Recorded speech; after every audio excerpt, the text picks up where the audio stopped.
আরেকদিকে মানবিক করিডোরের সিদ্ধান্ত নিয়ে স্বাধীনতার উপর আঘাত দেওয়া হচ্ছে। আমার মনে হয় বিতর্কিত নারী কমিশন করে আমাদের দৃষ্টি এদিকে রেখে বর্তমানে মার্কিন যুক্তরাষ্ট্রের সাথে বাংলাদেশের স্বাধীনতা বিক্রির সওদাবাজি হচ্ছে কিনা সেটাও দেখতে হবে।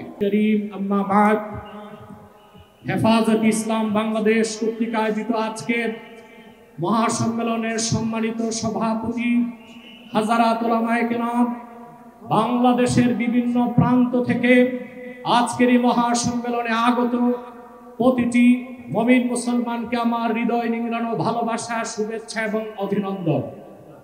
সম্মানিত সুধী, দুটো বিষয় প্রথমেই আসে। একদিকে বিতর্কিত নারী সংস্কার কমিশন করে আমাদের অনুভূতিতে আঘাত দেওয়া হচ্ছে, আরেকদিকে মানবিক করিডোরের সিদ্ধান্ত নিয়ে স্বাধীনতার উপর আঘাত দেওয়া হচ্ছে। আমার মনে হয় বিতর্কিত নারী কমিশন করে আমাদের দৃষ্টি এদিকে রেখে বর্তমানে মার্কিন যুক্তরাষ্ট্রের সাথে বাংলাদেশের স্বাধীনতা বিক্রির সওদাবাজি হচ্ছে কিনা সেটাও দেখতে হবে। হেফাজত ইসলাম বাংলাদেশ শুধু দাবি করবে না, সকল মাসলাকের মানুষের পূর্ণ সমর্থন হেফাজতের প্রতি আছে, কারণ হেফাজত হচ্ছে বাংলাদেশে সর্ববৃহৎ ইসলামী অরাজনৈতিক সংগঠন। আজ আমি এই জনতার পক্ষ থেকে, বাংলাদেশের কোটি কোটি মুসলমানের পক্ষ থেকে হেফাজতের সম্মানিত আমিরের কাছে বলবো, হেফাজত রাজনীতিতে যাবে না, কিন্তু রাজনীতি নিয়ন্ত্রণ করতে হবে। 53 বছরের ইতিহাস আমাদের কলঙ্কিত। আলেম ওলামা, পীর মাশায়েখ আর মাদ্রাসা ছাত্রদের পবিত্র রক্তে পা রেখে তারা ক্ষমতায় যায়, আর ক্ষমতায় যে ইসলাম ও মুসলমানকে চ্যালেঞ্জ করে। এ সুযোগ আর দেওয়া হবে না। অনতি বিলম্বে বিতর্কিত নারী কমিশনের সমস্ত প্রস্তাব বাতিল করলেই হবে না। যে নারী নামের হিজড়াগুলোই দুঃসাহস করেছে, গ্রেফতার করে তাদেরকে আইনের আওতায় আনতে হবে। আরেকটি বিষয় হচ্ছে, ডক্টর ইউনূসকে বক্তব্য পরিষ্কার করতে হবে। 16 বছর ভারতীয় আধিপত্যবাদের বিরুদ্ধে আমরা রক্ত দিয়েছি। সর্বপ্রথম সকল প্রকার শিরক, কুফর, রামবাম, নাস্তিক আর ভারতীয় আধিপত্যবাদ ও ফ্যাসিবাদের বিরুদ্ধে রক্ত উৎসর্গ করেছে শাপলা চত্বরে হেফাজতের আলেম ওলামা কর্মীরা। সেই আন্দোলনের আগ্নেয়গিরিতে 5ই আগস্ট ছাত্র জনতা আগুন ধরিয়েছে শুধু। অতএব আলেম ওলামাকে বাদ দিয়ে কোনো সিদ্ধান্ত মেনে নেওয়া হবে না। ডক্টর ইউনূস সাহেব পরিষ্কার করুন, মানবিক করিডোরের নামে বাংলাদেশকে ইন্দো প্যাসিফিক অঞ্চলে যুদ্ধের দিকে ঠেলে দিবেন না।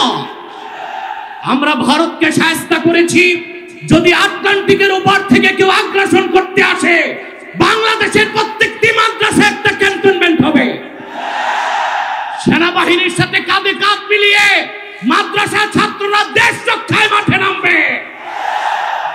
আগ্রাসী শক্তিকে বলে দিচ্ছি, আমার দেশের সবুজ লাল পতাকার দিকে যে চোখ তুলবে তার চোখ উপড়ে দেওয়া হবে। আমার বাংলার কোন 1 ইঞ্চি মাটিতে আগ্রাসনের থাবা বসালে সেই কালো হাত ভেঙে দেওয়া হবে। বিদায় লগ্নে আরো 3টি দাবি আমাদের পক্ষ থেকে। ব্লাসফেমি আইন করতে হবে, freedom of expression, freedom of speech. বাক স্বাধীনতার নামে ইসলাম বিরোধিতা যেই করবে তাকে আইনের আওতায় আনতে হবে। আমার দেশে অসংখ্য আলেম ওলামা, নিরীহ মানুষকে জঙ্গি তকমা দিয়ে কারাগারে রাখা হয়েছে। যদি বাবর সাহেব মুক্তি পায়, তাহলে যে সমস্ত আলেম ওলামা জঙ্গির মামলায় ভিতরে, তারা কেন মুক্তি পাবে না? তাদের মুক্তির আগে সংস্কার না, নির্বাচন হতে দেওয়া হবে না বাংলাদেশে। আমার 7ম দাবি, হেফাজতের পক্ষেই বাংলাদেশের সমস্ত মাসলাককে এক প্ল্যাটফর্মে আনা সম্ভব একটি দাবি আদায়ের লক্ষ্যে। সেটা হচ্ছে বাংলাদেশে কাদিয়ানীদেরকে অবশ্যই অমুসলিম ঘোষণা করতে হবে। হেফাজত যদি ডাক দেয়, তাহরিকে খাতমে নবুয়্বত সারা বাংলাদেশের মাসলাক আসবে, আমরা কাদিয়ানীদেরকে অমুসলিম ঘোষণার দাবি আদায়ে যদি জান ও মাল দিতে হয় কারা কারা প্রস্তুত আছি।